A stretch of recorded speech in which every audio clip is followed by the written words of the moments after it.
Hi, it's Dr. Rucker here. The next question I'd like to cover in our coursework on testosterone management is estrogen levels. This is a question I get repeatedly from patients. I want to tell you there is no perfect answer to this question. What should someone's estrogen level be? Should someone take estrogen blocker? So when a patient takes testosterone and they're injecting, the testosterone gets converted into estrogen.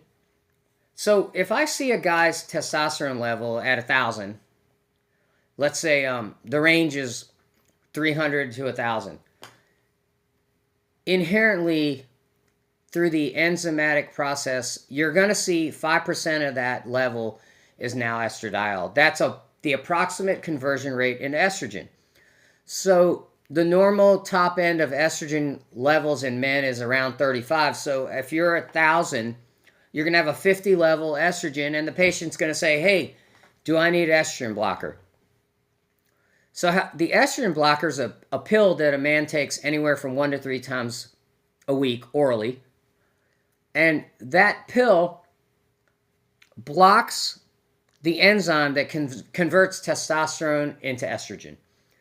That's a natural process in the body, and it's enhanced by fat cells. So fat cells contain more of that conversion. So if a patient's a little bit obese and they tend to already have a little bit of male breast tissue, I will lean towards saying, sure, you don't want any more estrogen conversion already. But if a man is lean and he's not concerned about it, I don't push estrogen blockade.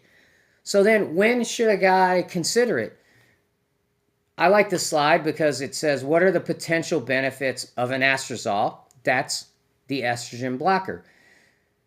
The benefits are you minimize estrogen side effects like water retention, breast tissue enlargement, and even a little bit of fluid retention.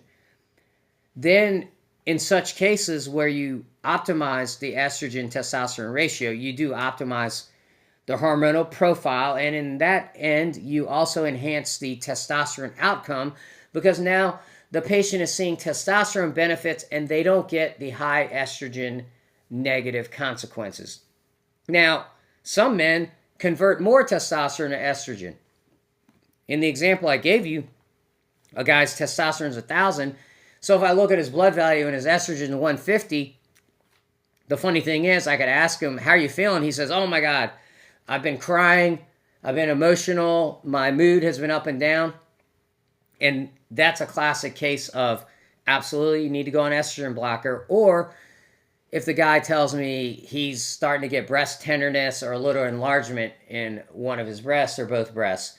So I'm more aggressive about putting patients on estrogen blocker. But at the same time, I don't tell every patient that comes through the door that they need estrogen blockade. It's a little bit of an art form, but that's an important aspect I want you to know that we're paying attention to, and this is how we handle it at Reverse Medical. Thank you.